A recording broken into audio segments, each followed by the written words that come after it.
Hello students, hope you are relaxing at home. So this is uh, the next subtopic of chapter 1, that is the part B. We are going through the statistics for economics. In that, the chapter 1 introduction, the subtopic is that importance of statistics, or we can say the significance of statistics. What is the importance of statistics? Why statistics is so much important in our life, or in each every particular calculations what we do, that is all related with the statistics only. So you can see the importance of statistics in economics. There are various other sub points, that is quantitative expression of economic problem, that means the numerical facts we have talked about earlier also, then intersectoral and intertemporal comparisons, then working out cause and effect relationship, and on that basis the economic theories and economic models are being constructed, and the various policies are being formulated on the basis of statistics only, the past particular trend analysis only, and how the economic equilibrium is being achieved on the basis of statistics only, and what will be in the future the trend on the basis of the study of the past year statistics, that is we call economic forecasting. So let's start. First point what we see here is quantitative expression of economic problems. Or we can say that presenting the facts in a numerical form, in a definite form. That means when we talk about that, for example, if I am having a high fever, so high fever you done generally don't take. If I am saying that I am having a fever, so you will just take it in a casual way. Yes, it can be because it is a season. But I said that I am having 105-degree fever, so that means you get, oh, the fever is very high. So that means the data it is reflected. The things are being reflected in numerical facts. Then it is very easy, and that economic facts become precise and definite form help, so that we can help to compare it. So when economic facts are expressed in a statistical terms or quantitative terms, they become exact. So exact facts are more convincing than the vague statements. For instance, I say saying that 310 people died in the recent earthquake. Okay, so in is more factual and thus a statistical data, whereas saying hundreds of people died is not a statistical data. If I say that our country is l- less poor than the Pakistan, so that will not be our per capita income is more than Pakistan. So that is a weak statement. When we talk about in statistics, yes, we are having 10% increase than the per capita income of Pakistan. That is, we are talking in numbers. In the example here also, if I say that 34% of the employable youth is unemployed. Yes, they have to be employed, but they are not getting the employment. Or the per capita of Indian is just 3,000 as compared to 25,000 to some developed nation. What a point. So here you can compare it very easily when we talk about in a statistics forms or in a numerical forms or in a quantitative forms. What's the point? So next, what we will see that intersectoral and intertemporal comparison. So intersectoral comparison means the comparison among the comparison among the various sectors. For example, primary sector, secondary sector, or the industrial sector, agriculture sector, rural sector, or urban sector. For example, if analyzing the problem of unemployment, statistics would help to tell the magnitude of unemployment, that means across rural and urban sector. How many people are unemployed in rural sector and how many people are unemployed in urban sector. That is also a comparison between sectors we are comparing.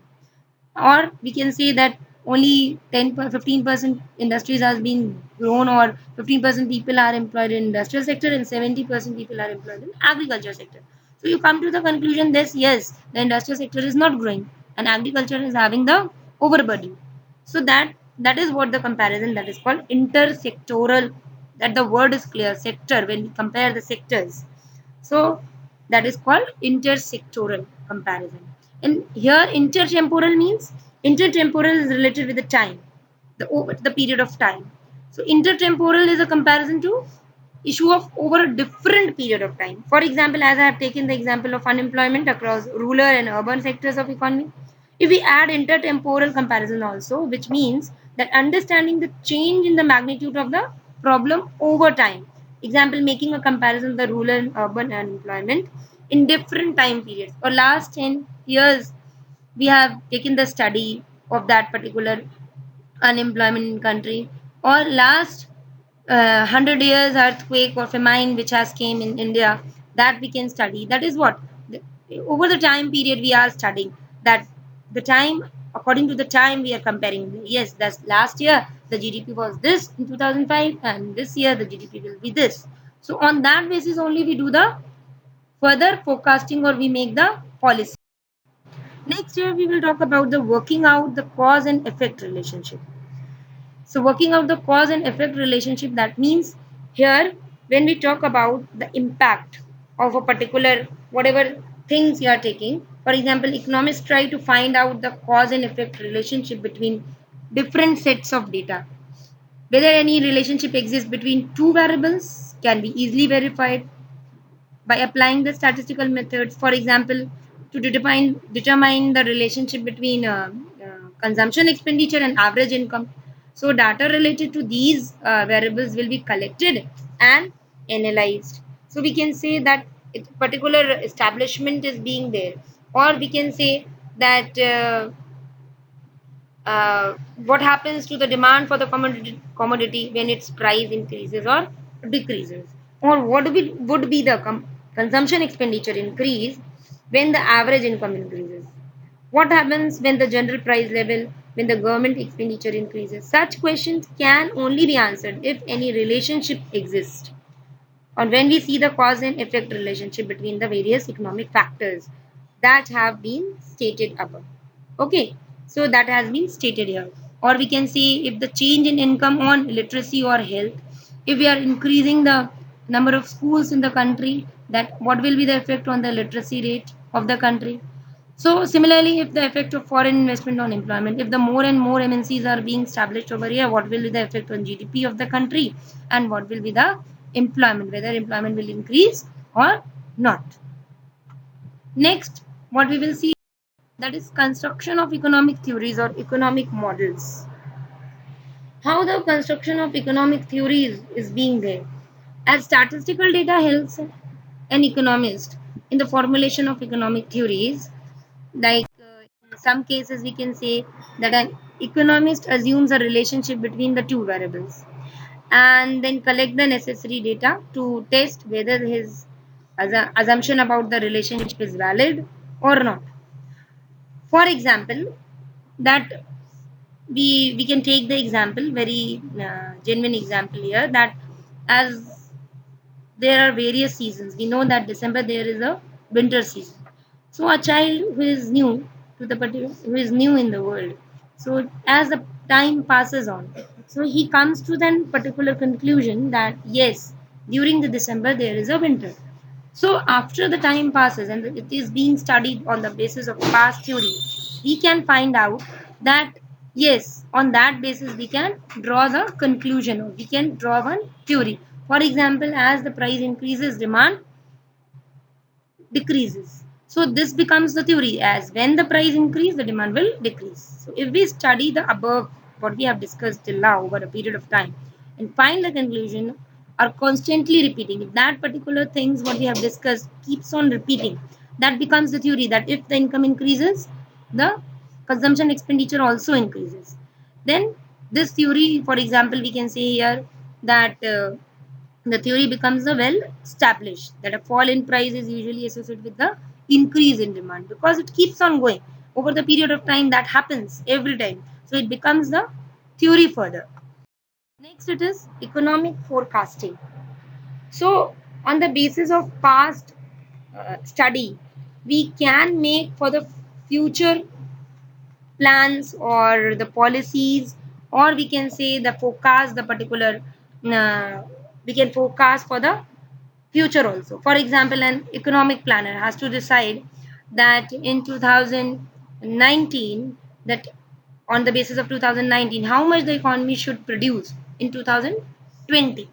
So we can say that one must know what would be the expected level of consumption in 2020, consumption level, income level, that can be studied on the basis of the past data. In the stock market, you have seen that somewhere they read the trend of the particular shares and then forecast the particular shares rate in the market. So here the forecasting, that means the various economic issues like increase in population, level of employment, overall investment in the country in the various sectors can be closely predicted with the help of statistics. So if we see that there are increase in the MNCs, so because the government has giving the more and more, or government is more and more liberal to the MNCs, so that's why in future we can predict that this much should be the production of goods and services in the economy. Likewise, that is formulation of policies.